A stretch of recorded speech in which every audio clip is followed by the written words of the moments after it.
wakuabudiwa, wakuheshimiwa ni wewe.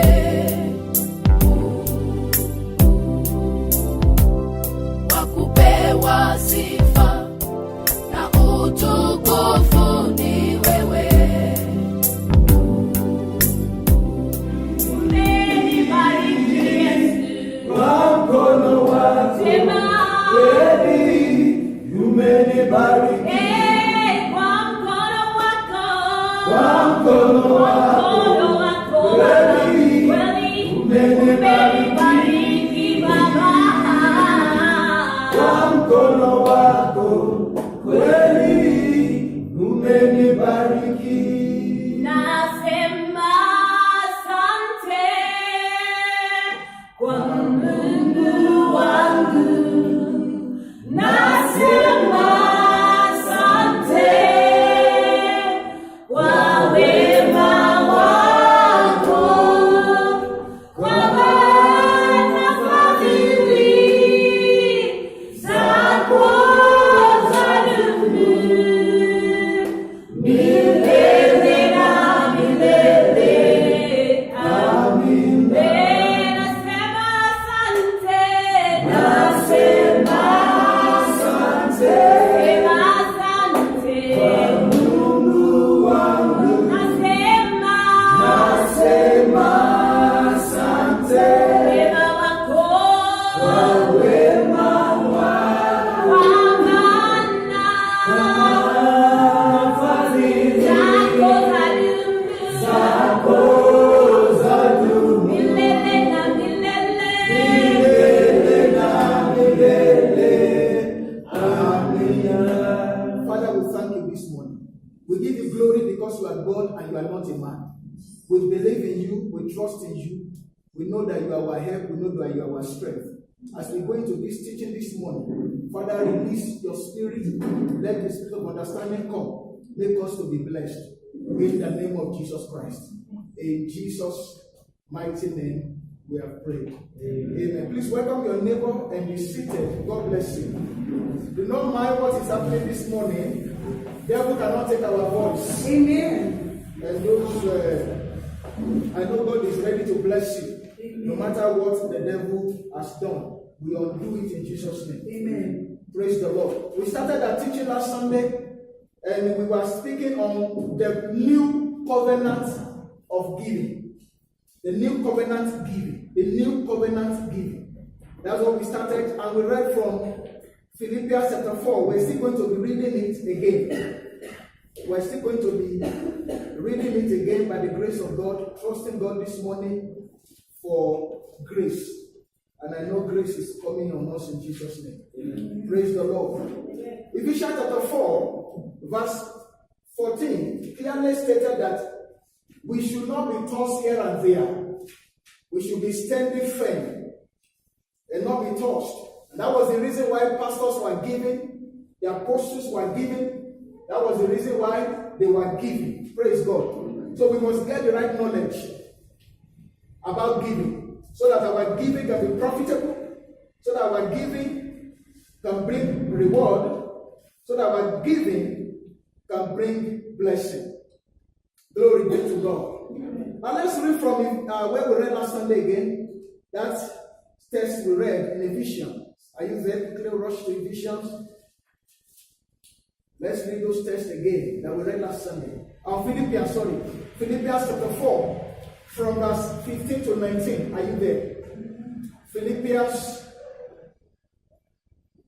chapter 4, from verse 15 to verse 19. Are you there? One to go, everybody. Notwithstanding, ye have well done that ye did communicate with my affliction. Now ye Philippians know also that in the beginning of the gospel, when I departed from Macedonia, no church communicated with me as concerning giving and receiving, but ye only. For even in Thessalonica, ye sent once and again unto my necessity. Not because I desire a gift, but I desire fruit that may abound to your account. But I have all and abound.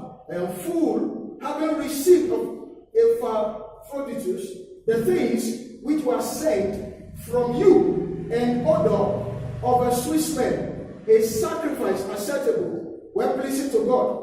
I have received all. Praise God.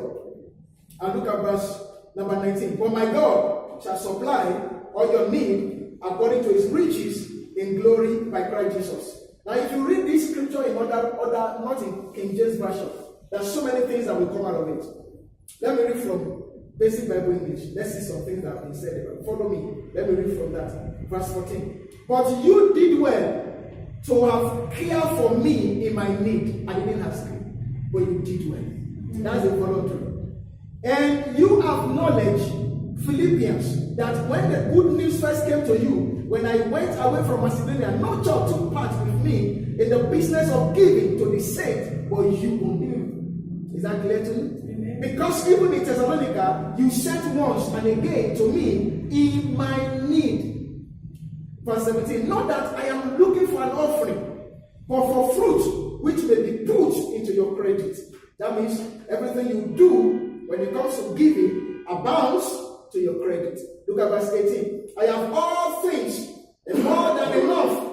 I have made full, having had from Epaphroditus the things which came from you, a perfume of a sweet smell, an offering well pleasing unto God. And my God will give you all you have need of from the wealth of his glory in Jesus' name. That's very clear. 2 Corinthians chapter 9, quickly. 2 Corinthians chapter 9, from verse number 6 to 7. Praise God.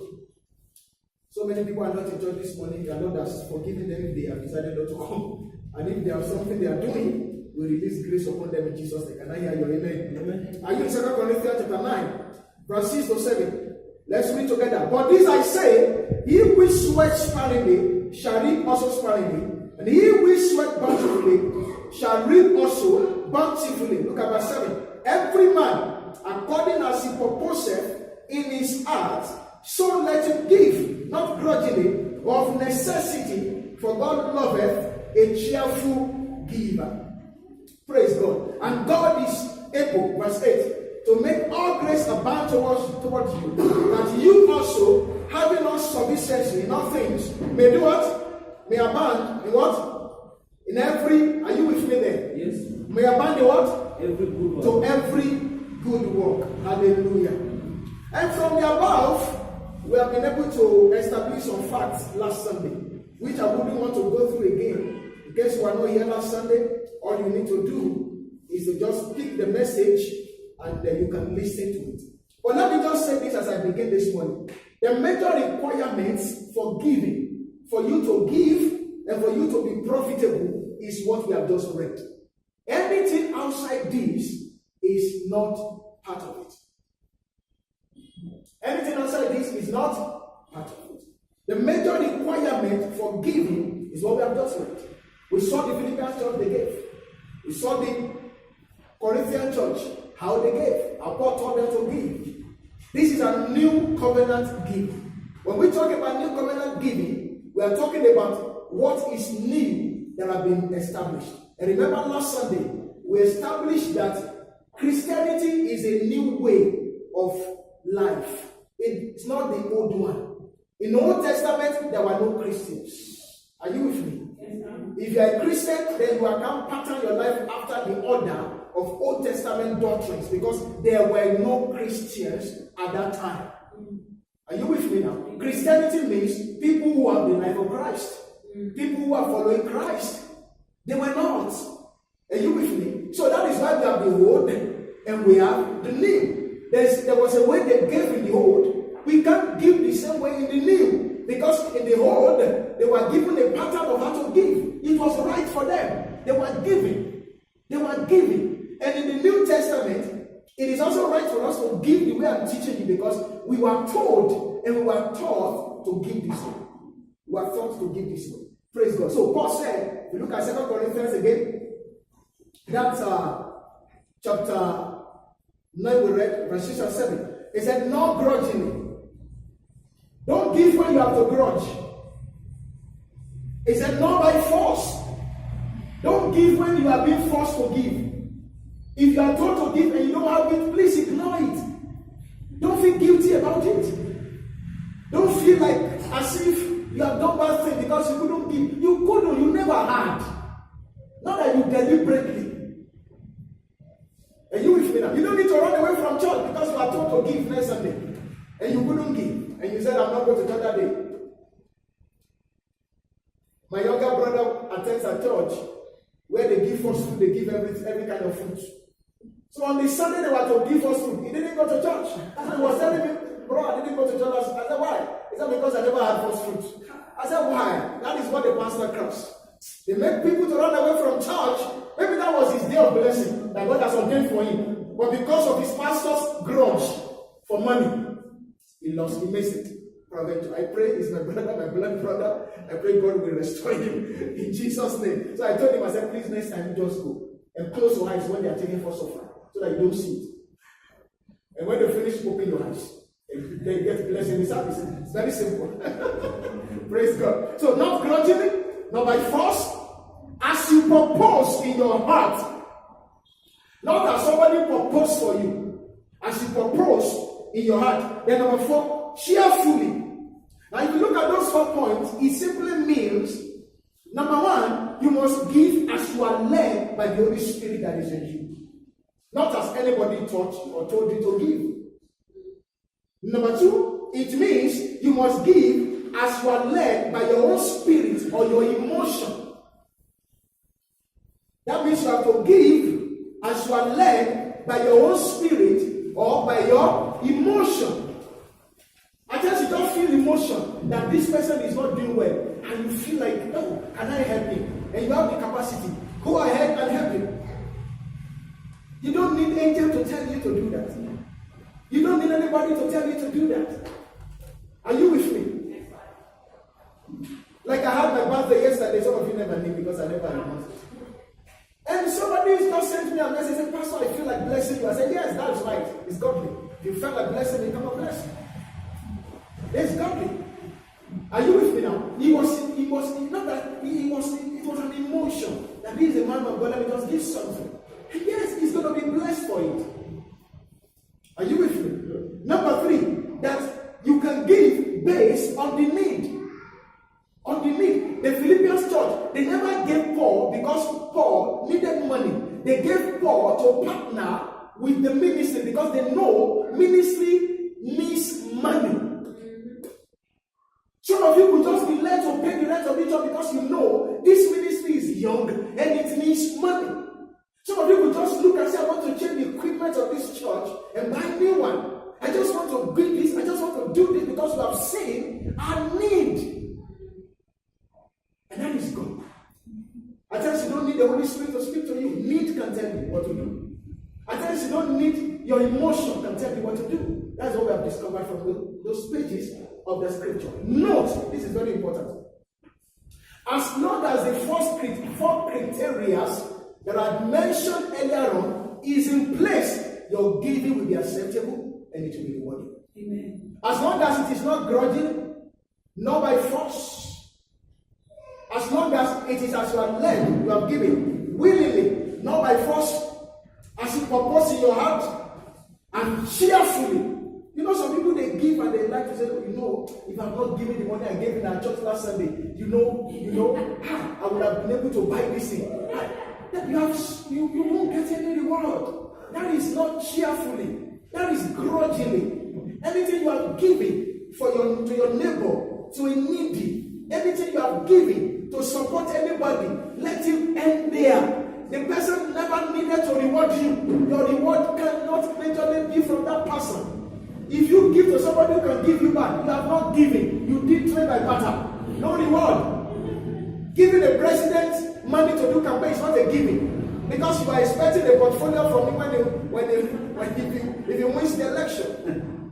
Giving your friend who has money a gift on the birthday is because you are waiting on your own birthday. You will also give a gift. That is not why you won't get any reward. Every giving that you give and your mind is there expecting something back won't get you anything. That is not giving. That is what we are talking about. Praise God. But do not forget Our reason for receiving from God as our Father is not because of what we gave, it's not because of what He didn't give, it's because we are sons of God. Is it clear? The reason why we receive from God is because we are who? Sons of God, or children of God. In Isaiah 41, verse 21, the scripture says, produce your reason, bring your strong cross, says the Lord. Bring your reason, says the Lord of hosts. The reason why God wants you to come to Him to receive is not based on what you did or what you never did. It must be based on your relationship with God as a father and son. In 2 Corinthians chapter 6, from verse 17 to verse 18, it was so clear that God is so delighted to be our Father. God said in verse 16, He said, therefore, or wherefore, come ye out of them, and be ye separate. He said, I will be a father to you. You will be a son to me. I will be a father to you, be a daughter to me. I want to be your father. Are you with me? In 1 John chapter 3, from verse 1 to verse 2.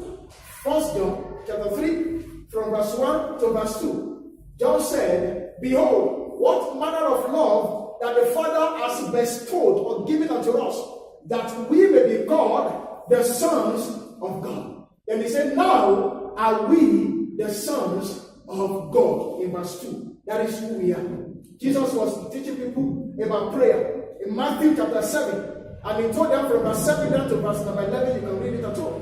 He said, ask and it shall be what?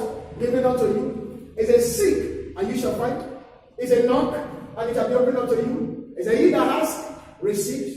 He that knocks, it is opened unto. He that seeketh, we find. See, how many of you, beginning from verse 9, that your own child may ask of bread, you give them stone? He said, if your child asks of fish, you give serpent? Then he said, if you be wicked, you know how to give good things to your children. He said, how much more? Your heavenly Father. The reason why God is going to answer your prayer is because He is your heavenly Father. Not because of what you did, what you didn't do. That was also explained in Luke chapter number 11, from verse number 9 down to verse number 13. The same thing. The only difference was the addition of, if he asks you of fish. Is it fish? You do give scorpion. Is it?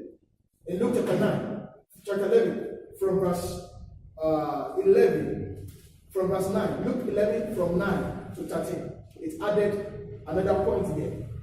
If he asks you of bread, you give stone. He asks of egg. What do you give them? Scorpion. He asks of a fish.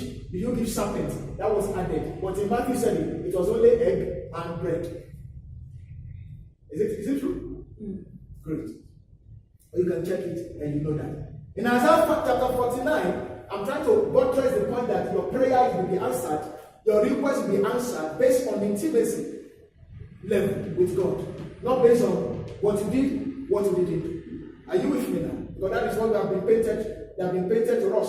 That what we have done determines our blessing, or our prayers will be answered based on what we did, what we didn't do. No. As long as you are righteous, I'm not saying you're a sinner. If you're a sinner, this can work for you. That's true. I'm not talking of a sinner. I'm talking of a believer who is righteous and walking the consciousness of the righteousness. That's who I'm talking about. So that you don't think you're a sinner after all. What the sin I committed never matters. It matters a lot. Because your sin will find you out. And your sin will deal with it. Praise God. I'm not speaking to sinners. I'm speaking to saints. I'm speaking to believers in Christ Jesus. It's not about giving. It's about your righteous level with God. I think that would be better. Praise God. In Isaiah 49 verse 15, because some of us do think God has forgotten about us, God has left us alone, God is not answering us, and they tell you because you didn't do A, B, C, D, you not fight, you didn't give, you were not part of the church building. That is why God has forgotten. No. If you are saved, God has never forgotten you. Isaiah 49 verse 15, the scripture says, can a mother forget the cry of a sucking child? The scripture says, even though if you forget, God said, I, God, I the Lord, I will not forsake you and I will not forget. Can I hear amen to that? Amen. God can't forget you. And He won't leave you. That was in Old Testament. Repeated in New Testament, because whatever you pick from Old Testament, that is not validated in the New Testament is obsolete.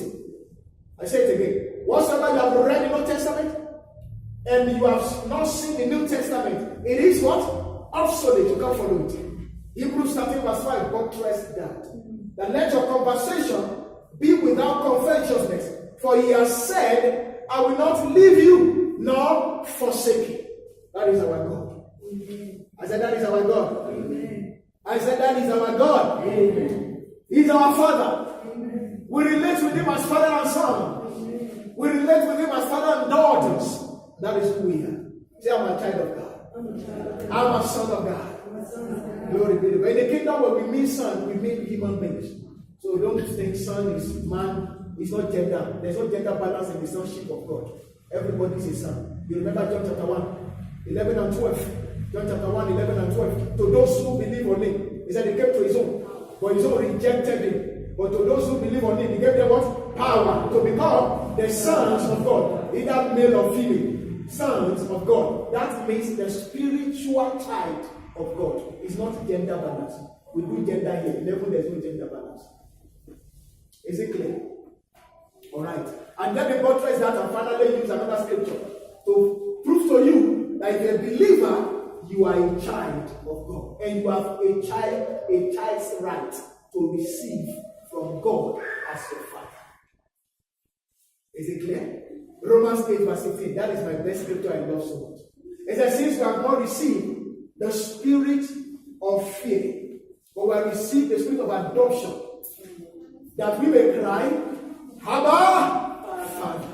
We may cry who? Abba, Father. That means our Father. Jesus said when you pray, Matthew chapter 6 from verse 9, pray in this manner, our Father, who is where? Who is in heaven. So we have a Father. Do you have a Father? Yes. I do. I don't know of you, but I do. As a Father that owns the whole world. So indirectly, I am inheritance to the whole world. Isn't it? Amen. Praise God.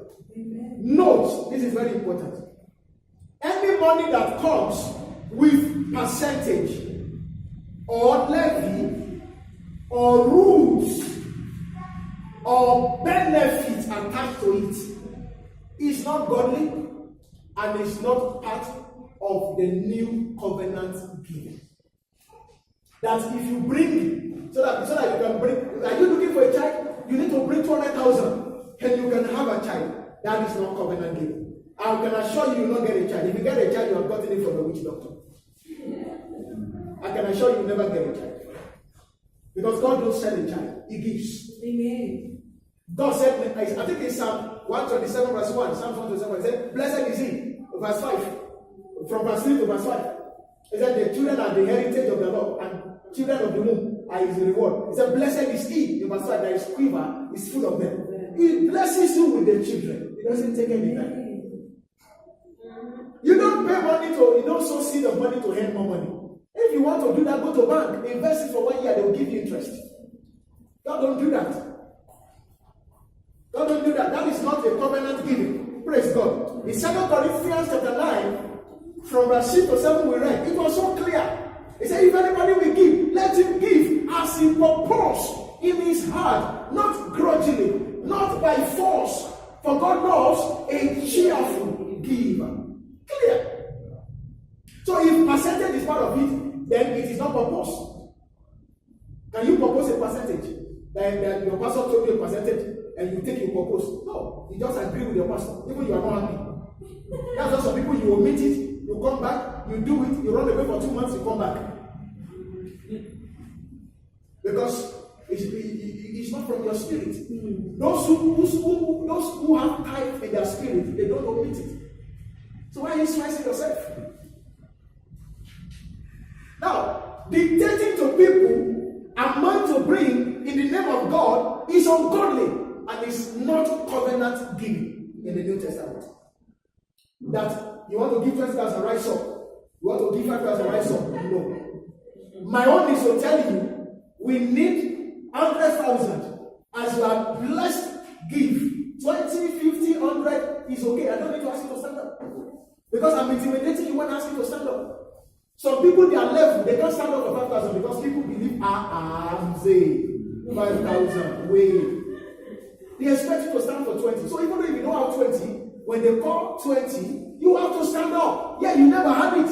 Like a lady promised my wife 10,000 on a particular event that people were making a pledge. And she also vowed, I'm going to give 10,000. Till today, she has never dropped one. She was forced to say it. She was actually forced to say it. Actually, the woman came, they were launching, I think it was magazine, and my wife was launching a magazine. And the lady came and said, I will communicate to Pastor K. And the chairman of the lodge said, no. Tell her how much are you giving. So the lady felt, if I say 2, me. If I say 5, me. So the lady mentioned 10. For the last 3 years, she has not paid 1 shilling. So that's what happens. You don't need to force anybody. You don't need to tell them 20. So some of you are owing God since 5 years ago. The vow you made and you have not redeemed. Why are you putting yourself in stress? Why are you allowing somebody to mess you up before God? Why? Some of you are still owing God 5 years ago because you made a vow and you have not redeemed it. Bounce check. Some people will give bounce check and they don't care. Yeah. Please, that is why you are here to learn. Amen. Are you here to learn? Amen. So I repeat that again. Dictating to people and what to give or what to bring in the name of God or to access God's blessing is not a new covenant giving pattern. It is ungodly. It is unrighteous. It is unholy. So even though if somebody is leading you to give against your will, don't answer. Don't sit down where you are. You don't need to stand up. Your giving is not meant to please and appease anybody. But some people want to appease people. They just stand up. 100,000. He's going to take a loan. He never had it. But because he wants to maintain his prestige in the church. So you see him coming out for 100,000. Man, you don't have it. Sit down. Sit down. Don't believe God will have it. If you don't, you don't. Don't believe God. And anything can happen before now and the end of the month. That is your problem. You don't need to. If it happens, then come and give it. Don't stand up. Wait until the end of the month. If the 100,000 is there, then bring it. It is honorable to bring it in the secret than to stand up in the open and not bring it in the secret. Don't put yourself in unnecessary stress. Hallelujah. Are you with me? Amen. If you are not ready to hear the truth, you can't belong to this church. I know when some pastors hear they hear this, I know they are looking for me, but they won't find me. Amen. Because we are here to say the truth and nothing but the truth. Somebody told me, said, Pastor, you know this truth is dangerous. It can affect you. It can make you suffer. People can deny you. They can even torture you. I said, I don't care. Paul went through the same thing. Amen. Because of the truth. I don't care. There is nobody who ever stood for truth that wasn't persecuted. That's why the activists, that's why they are being beaten and being in prison. Why? Because they are telling government you have done wrong. Yeah. Are you with me? So let's stand for the truth. Doesn't matter persecution we face. I don't care. After the truth. I don't care whether I can afford meal. Paul wasn't eating all times. And people thought Paul was fasting. He wasn't fasting. Because he had no money to feed. Paul was saying, in fasting all times, in shipwreck. No, don't compare yourself to fast and say, I'm also fasting all times. No, Paul was not deliberately fasting. So many times he was in prison. How do you eat in the prison? Even they give you food, will you go? Will it taste well in your mouth? And you've committed no offense. You've been put in the prison. And they are giving you food, salad. Will it taste like salad in your mouth in the prison? So Paul was not talking about him fasting deliberately. It was indeliberate fasting. There was no option. You just have to go with that food. Let's stand for it. Tell your neighbor for me, say we must stand for it. Say we must stand for it. Now why have I said that? God don't sell his blessing. He blessed based on the situation of your heart. God don't sell his blessings. He blessed based on the situation or the expression of your heart. That was what happened between Eliab, David, and Samuel, the prophet. In 1 Samuel chapter 16, you remember? Verse number 7. Samuel appeared in the house of Jesse to anoint a king. And when he got there, he saw Eliab, being the firstborn, hefty, with big chest. He said, wow, the king of Israel is here. And as he took the jar to pour the oil, God said, come on, don't make a mistake there. I don't look like men do. Come on. Men look into the heart, into the eyes. But I look into the heart. Not only the heart, I go beyond the heart to the intent of the heart, the expression of the heart. Remember I said last Sunday, our giving is not based on how much we have given. It's not based on how much we have given. It is an expression of the giving that matters to God. That was what happened when Jesus was in a conference. And Jesus had to make a request for donations. I want to believe he must have, because if he never wanted them, they wouldn't have given. So he must have supported them to give. And everybody was bringing money. Those who are bringing check, those who are bringing big currencies, international currencies. You know, you can imagine dollar, pound sterling, euro, all of them just holding it. And the woman came and dropped her own. And mistakenly, she was trying to drop it suddenly, but I wouldn't know what shook her hand. And it thing dropped on a high speed. And it makes noise. You know the way coins sound. And everybody said, "Whoa, this poor woman, what are you doing?" And Jesus stopped the whole event because of that. He stopped the whole event. He said, "Come on, this woman you have despised. It happens to be the best giver here today." They were like, "This guy, if you have problem, go to the doctor. What is your headache? What is your problem? What are you saying? I gave 1 million check. What are you talking about? I gave 1 million gold here. What are you talking about? Somebody gave a penny. And you are just saying us he has given it because she gave out of all she had. But you, out of 10 million rupees, you brought 1,000. You, out of 1,000 gold pieces, you brought only 100 gold. And you thought you gave less. She gave everything she had. So it is not the amount, it's the expression of the heart. Praise God. That is why it must not be grudgingly. It must not be by force. It must be as you propose in your heart. And it must be cheerful. Don't forget those 4 points. Very important. Praise God. I said, God don't sell his blessing. He blessed based on the situation of your heart, on the expression of your heart. If God blesses by what you give, then some will die poor, or some will die unblessed. Then God will be unjust. If God blesses based on what you gave, that some people could not give, what happens to them? Because I look at the scenario in the church, I was in the church particular time, and the pastor had told people from 100,000 to stand up, and he called them out, he prayed for them. He called 50,000, he prayed for them. He called 20, he prayed for them. And I was looking at the intensity of the prayer, it was dropping. The prayer was dropping because, he's a human being. Then he got to 10,000. He said, "You are blessed in Jesus' name, you can go." And I looked at it. For 100,000 people, you prayed fire. My God. So, if God, what is the message there? Is that godly? That is purely ungodly. And if I were you, I would never go to such a church again. Where the pastor is praying based on the amount you are giving. God don't bless you based on what you are giving. Because God has one basic understanding about our giving. That you are giving out of what He had already given you. And the person is not giving because the person has not received it. So He won't judge you on the same pedestal of what you gave. Am I making a sense here? Oh my God, you are not getting it. I said God is not judging you based on what you have given the amount. You know why? Because God knew out of the abundance He has given you, you are giving out of. And this other person have not received the abundance. So where will he give from? So God won't use the amount to judge your blessings. God uses your righteous level, your intimacy with Him, your relationship with Him to bless you.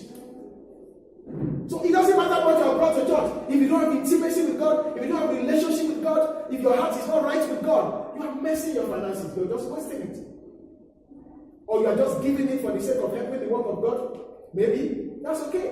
The church will enjoy the money, but you will never enjoy the blessing in return. Am I making a sense here? Because I don't want to get you confused. What I'm saying is this: God don't bless by the reason of what you have done. Because some other person can never do what you have done. They are not in that position to do it. So God judges on a normal platform where everybody can measure up. Is it clear? So if I give more, is God going to give me blessing because I'm giving more? Yes. Because you have obeyed Him. out of the abundance and you brought abundance, He will also bless you more. But that does not mean it wouldn't bless the person who never gave at all. Am I making a sense? Because the more you give, the more you receive. But it doesn't make somebody who cannot give to feel inferior. You also going to be blessed because God knows you didn't have it. Because if you have it and you didn't give, that's another case. God knows you can't deceive God. Galatians chapter 6, you remember? From verse 7 to verse 9. God is not mocked. You can't deceive Him. That's the meaning. You can't deceive God. Whatsoever a man soweth, the same he shall reap. If you sow sparingly, you will reap sparingly. If you sow bountifully, you will reap bountifully. Or if you don't have what to sow, that does not mean God won't bless you. We still bless you at a level where you can begin to sow. Is it clear? Everybody can access blessing from God. But the level of blessing will be based on the trust of God upon your life. And God can trust you with giving. Because the money God is giving you is not meant for you alone. It's meant for your neighbors. It's meant for your pastors. It's meant for your teachers. It's meant for your friends, your neighbors, your cousins, your nephews, everyone who is in need around you, and the church of God for the work of God. So if you are able to manage your finances well, you can get to higher level and higher level. But if you are not, then you'll be stagnated. Are you following me? I hope I'm not confusing anybody here. God knows when you have and you did not give. And He knows when you do not have, then He blesses you so that you can have and you can give. Are you with me? And God knows when you don't have and you want to give. You know, there is a time you want to give and you don't have. There is a way your heart lives. God sees it. You can't mock God. God knows if I give you 100,000, you will not still give anything. God knows. You can't deceive God. 2 children in the womb. Remember? Esau and Jacob.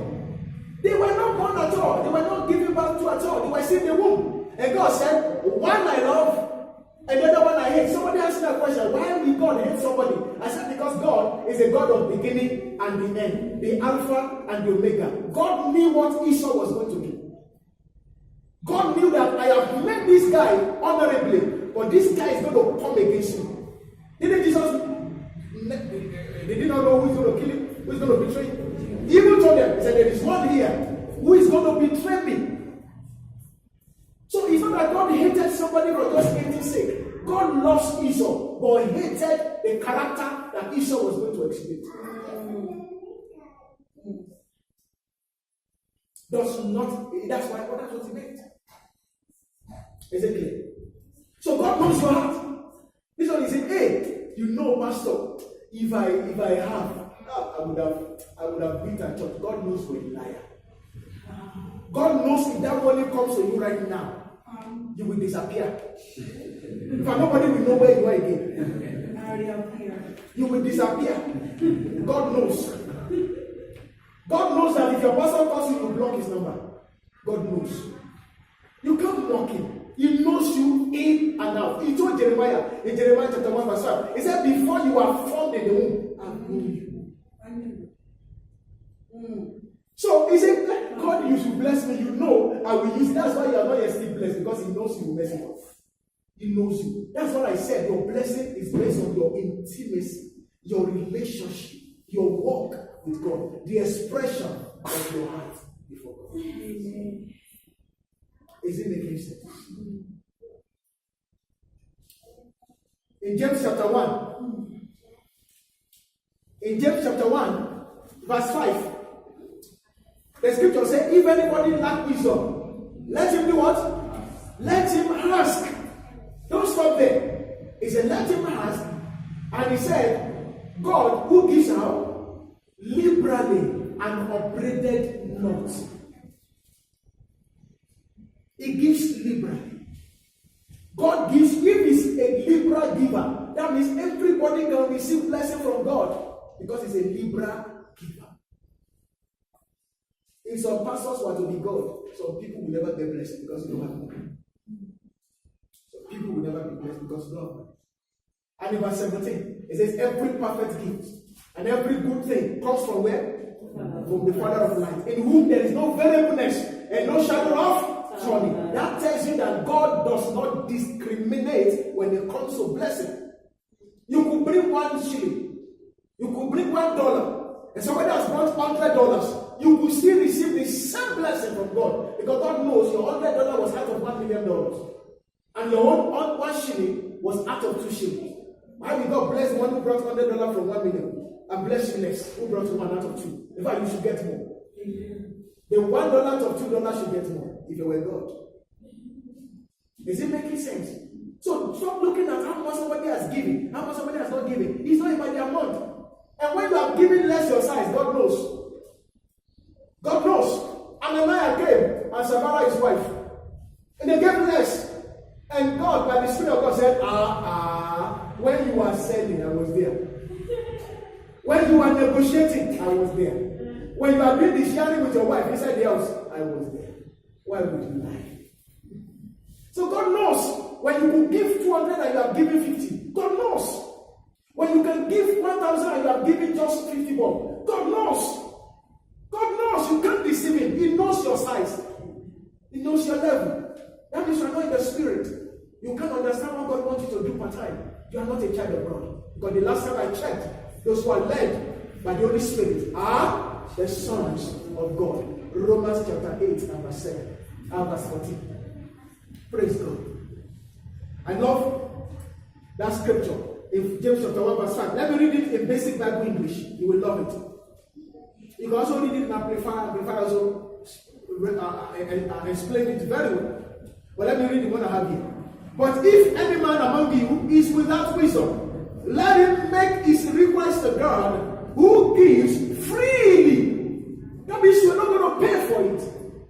That means you're not going to give anything to get it. If you have to sue the church to get it, then it's not free. If you have to come to the church before you get it, then it's not free. If you have to give money to get it, then it is not free.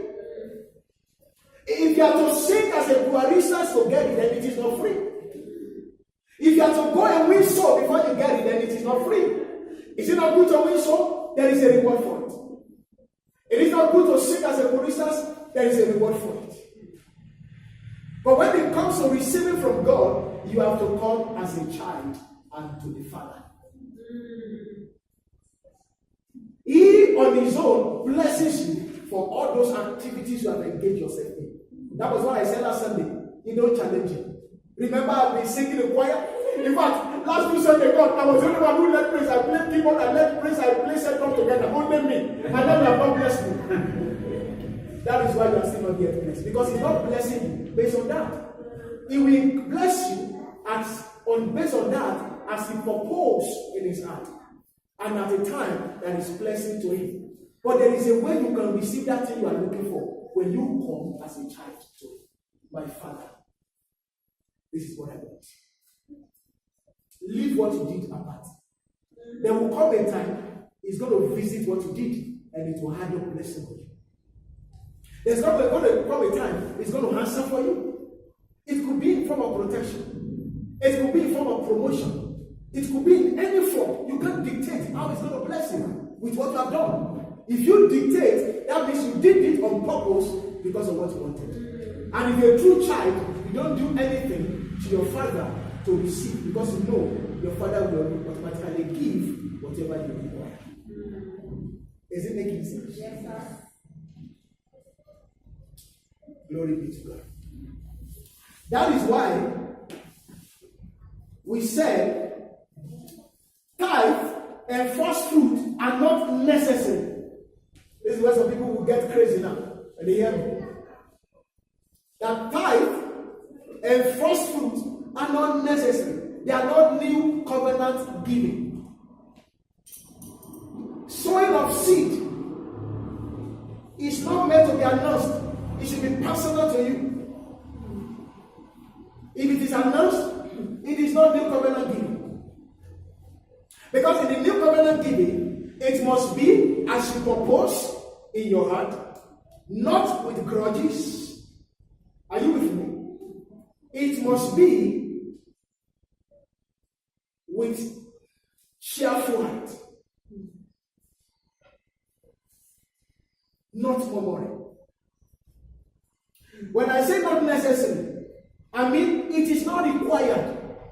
And therefore, it has no special blessing than normal giving. Your tithing has no special blessing than normal giving. If you are thinking it's going to rebuke Deborah, you are joking. If you think it's going to open the heaven, it's not a key. You are wasting your time. If you think it's going to do anything for you, I'm sorry.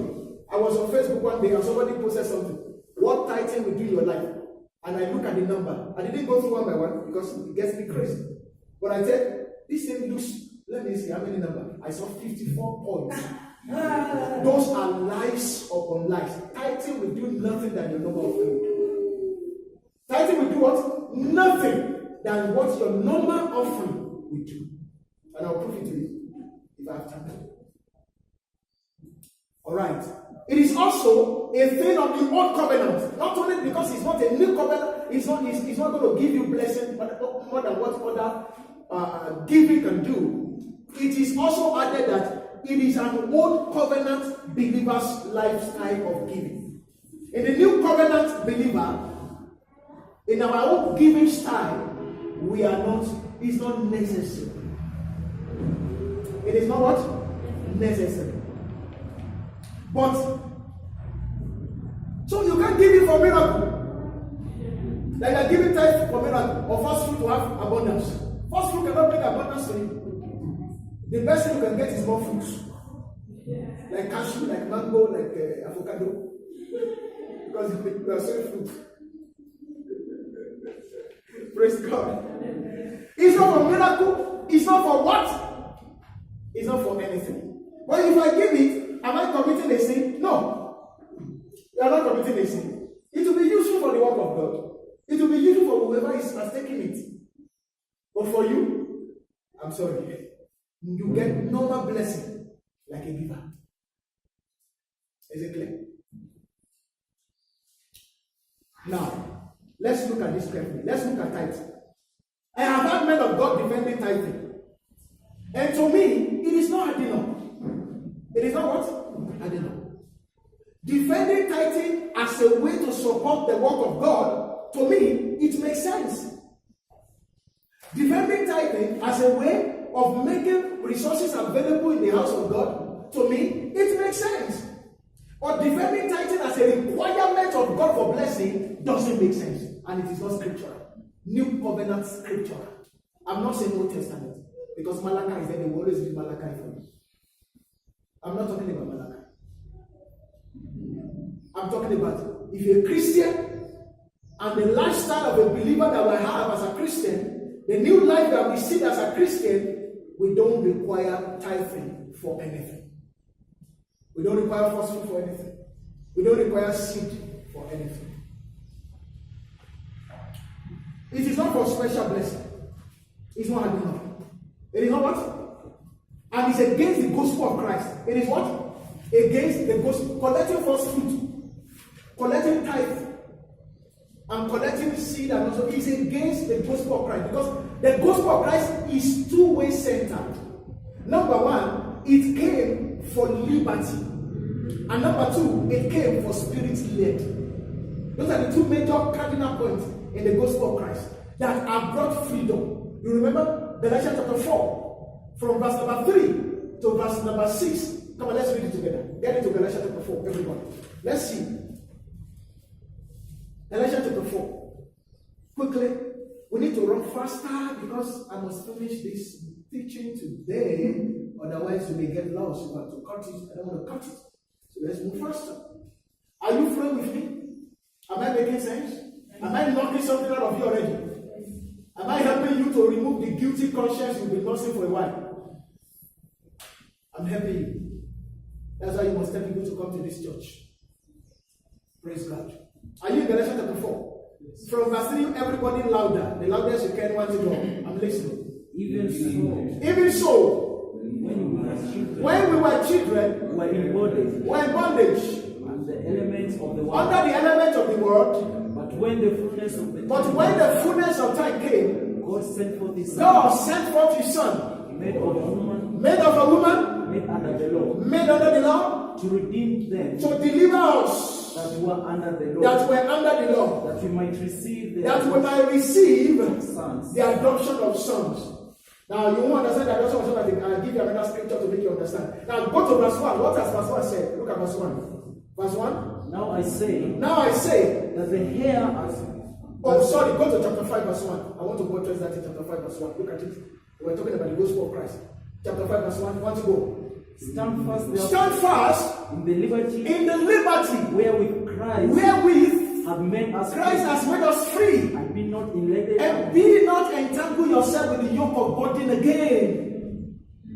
So the gospel of Christ is a gospel of freedom. Now any preaching that infringes on your freedom in Christ Jesus to be led by the Holy Spirit is ungodly, is un-Christ-like, is against the gospel of Christ.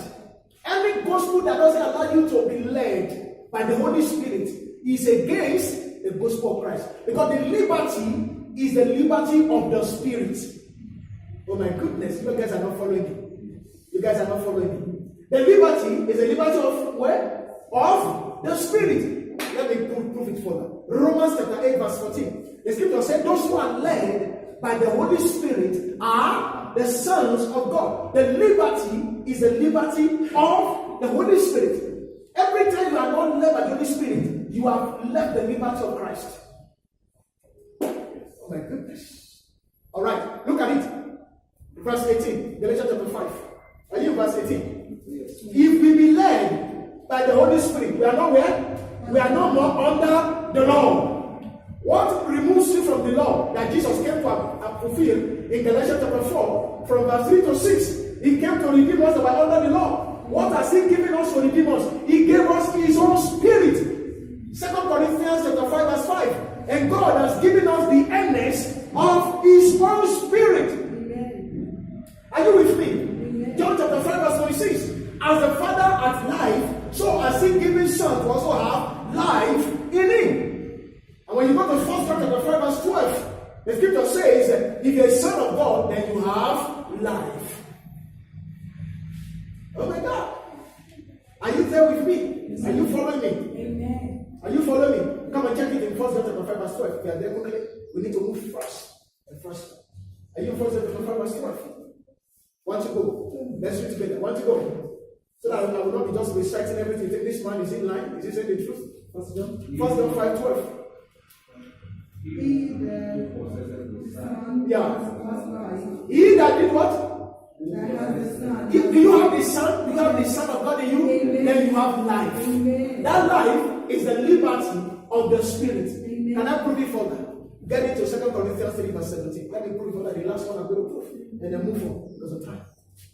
2 Corinthians 3 verse 17. It said, now the Lord is in spirit. And wherever the Spirit of the Lord is, there will be liberty. So the liberty in Galatians chapter 5 verse 1 is the liberty of the Spirit.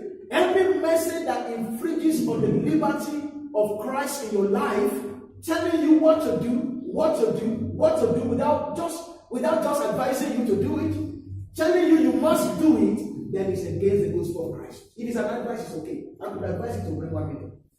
I'm not telling you bring it. I could advise you that you know we need 1 million, and I know God can bless you can bring it. Why not? Just trust God to help you, and you can bring it. I'm not forcing you. I'm just relying on your intelligence per se, so that you can bring 1 million, because I know you can. And you may not. Nothing goes wrong. And if you do, I praise God. Is that making sense? That is not what I'm saying. God says you should bring 1 million. That is evil. Because God never needed that. Are you with me? This is gospel. Listen to me and listen to me. We're in the days of the Spirit. We're in the days of. If you are not led by the Spirit, you are doing yourself havoc. You are doing yourself evil. If your pastor is the one leading you to fast all the time, leading you to pray all the time, writing prayer points for you, you have, I don't know what to say. I think you have problem. To me, you are a baby, because it's only a child you do everything for. When you're a son, they don't pamper you. They don't do diaper for you. Even if you never die, but you greet yourself. Can you imagine? They don't shower for you. Even by the time you tell mommy, no, I want to shower myself. You remember?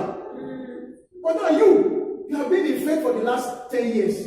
Your pastor is the one who is telling you how to pray, how to fast, when to fast, how to give, how not to give. Everything is your pastor. You want to travel, you call your pastor. If your pastor's phone is not going through, you are confused whether to travel or not to travel. You need deliverance. You are the one who need deliverance, not the sick one. Because the way I see you, you are not a child of God. You are a child of your pastor. Because who leads you determines who blesses you. Those who are led by the Holy Spirit are the sons of God. Because now the Holy Spirit is not leading you. You cannot even identify the voice of the Holy Spirit. You only know the voice of your pastor. And the last time I checked, everything the disciples were supposed to do, they were led. Jesus was led. Even his fasting, he was led. That one we have dealt with that. Amen. He was led in everything. Can you be led? Amen. Can pastors teach the members how to be led? Amen. That is the question. That is what I'm telling every pastor to do.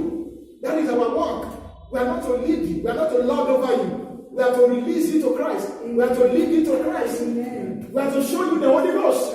And allow the Holy Spirit to take over. Amen. And tell you what to do per time. Amen. Tell you when to fast and when not to fast. Tell you what to give and what not to give. Tell you where to go and what not to do. And now we have presented you a child of God, not our own child. That's why pastors are going to say, my son. My son. Actually, you are their son. Actually, you are. Because they are the one who leads you in everything. They are the one who leads you in everything. In fact, they tell you when to meet your wife, when not to talk to your wife. They tell you. Yeah. They tell you. How to relate with your wife. In fact, how to run your family, they still tell you. Praise God. Am I saying we should not honor pastors? No.